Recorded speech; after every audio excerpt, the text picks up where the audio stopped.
ስልጣንህን ትለቃለህ፣ የእነሱን ፍላጎት አታረገው። ሲባዲ ተርክ ብለደ እዚህ ሀገር ላይ እኮ የሚኖሩት እነሱ አይደሉም። እኔ ደግሞ ከተወለድኩበት ሀገር ለምንድን ነው ትቼ የሚሄደው ወይም የምለቀው? እነሱ እንደሚሉት ከሆነ ተቃዋሚዎች ላይ አፈሙዝ ስለምታነሳ ነው ይላሉ። ይህን ነገር የማደርገው እኮ ንጹሃን ህዝብን ለማጥቃት ሳይሆን አሸባሪዎችን ለማጥቃት ነው። አሜሪካ ካንተ ጋር ባላት ጉዳይ አንተን ትሪት የምታደርግበት መንገድ ልክ አይደለም ብለህ ታስባለህ? ከኛ ጋር አሜሪካ ምንም ፌር የሆነ ነገር አድርጋ አታውቅም። ሚዲያዎቿን በመጠቀም ብቻ ያለንን ቤት ላይ ያለውን እውነታ በሐሰት ለውሰው የሌለንን ኢሜጅ ለዓለም አንጸባርቃለች።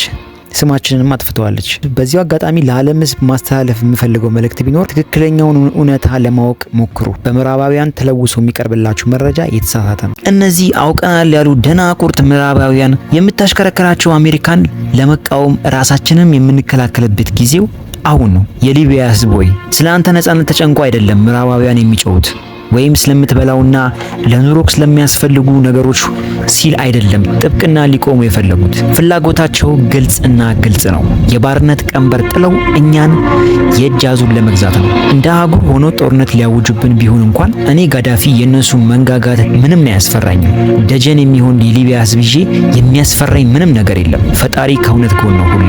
የሊቢያ ህዝብ ሆይ የምትቃወመኝም ሆንክ የምትደግፈኝ ልብ ብለክ ስማኝ።